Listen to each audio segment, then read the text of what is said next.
প্রিয় ষষ্ঠ শ্রেণীর শিক্ষার্থীরা, আমি তোমাদের জন্য আরও একটি ছোট্ট একটি ভিডিও নিয়ে আসলাম মধ্যক নির্ণয়ের। তো আমরা গত ভিডিওতে তোমাদের দেখিয়েছিলাম কিভাবে জোড় সংখ্যার মধ্যক নির্ণয় করে।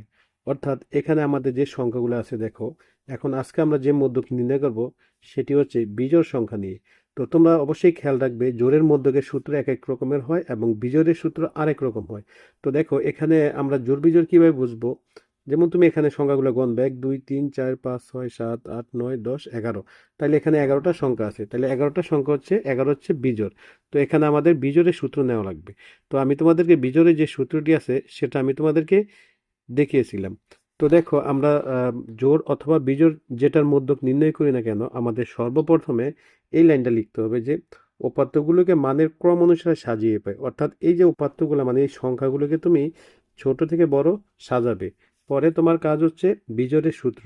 তো দেখো আমরা ছোট থেকে বড় সাজাই। তো দেখতে পাচ্ছ তোমরা এখানে সবচেয়ে ছোট সংখ্যা হচ্ছে 5। তো তুমি লিখবে 5।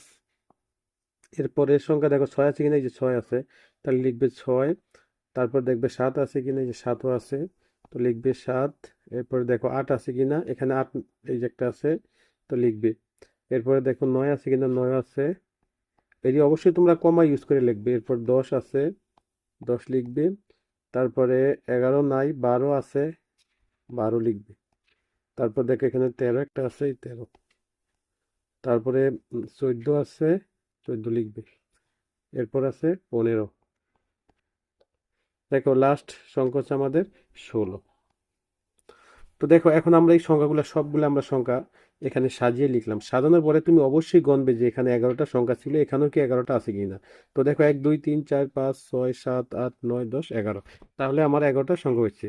তো প্রথম ধাপের আমার কাজ হচ্ছে উপাত্তগুলোকে মানের ক্রম অনুসারে সাজাবো, অর্থাৎ ছোট থেকে বড় সাজাবো। সাজানো শেষ হলে তুমি আগের মতো সেম লিখবে যে এখানে এখানে মোট উপাত্ত মোট উপাত্ত কয়টা উপাত্ত আছে এখানে দেখো তুমি। এখানে উপাত্ত হচ্ছে তোমার 11টা। তাহলে 11 সংখ্যা কি জোড় না বিজোড়? 11 হচ্ছে বিজোড়, তাহলে তুমি লিখবে যা বিজোড়। এই কথাটা এখানে উল্লেখ করবে, যা বিজোড়। তো দেখো এখন যে কাজটা হচ্ছে, এখন তুমি লিখবে যা বিজোড়, তাহলে এখন বিজোড়ের সূত্র লিখবে। এখন আমি যে লাইনটা লিখবো এটা তোমাকে অবশ্যই মুখস্থ করতে হবে, এবং যে কোনো বিজোড়ের অঙ্ক করতে দিবে মধ্যকে, তুমি এই সূত্রে লিখবে। সুতরাং মধ্যক ইকুয়াল, এইভাবে লিখবে। উপাত্ত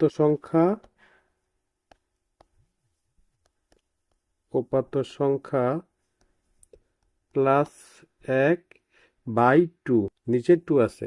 এরপর এখানে লিখবে তম পদ। ওকে, এই সূত্রটা তোমার অবশ্যই খেয়াল রাখতে হবে। যত তুমি বিজোড়ের মধ্যক নির্ণয় করো প্রত্যেকটার মধ্যে এই সূত্র তোমার অ্যাপ্লাই করা লাগবে, নেওয়া লাগবে। ঠিক আছে, তো এখন আমরা দেখো এখানে লিখে আছে উপাত্ত সংখ্যা, মানে এই যে উপাত্তর কয়টা সংখ্যা, উপাত্ত 11টা, তাহলে তুমি এখানে লিখবে 11। আর এখানে দেখো প্লাস প্লাস, আর এই একের এক লিখবা।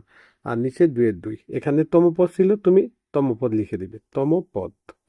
তো দেখো এখন এখানে যদি তুমি যোগ করো 11 আর 1 কত হয়, 12। আর নিচেই 2-2, তম পদ। ওকে, তো দেখো এখন তুমি যদি 12কে 2 ভাগ করো, এখানে 12-এর 2 ভাগ করলে কত হয়, 6।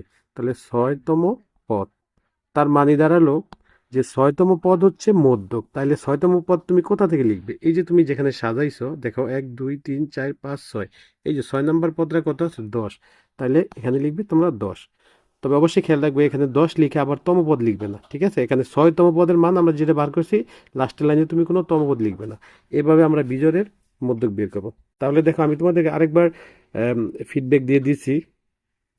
প্রথমে এখানে তোমার যে উপাত্তগুলো আছে, তুমি এই উপাত্তগুলো সুন্দর করে সাজাবে ছোট থেকে বড়। সাজানোর পরে লিখবে এখানে মোট উপাত্ত।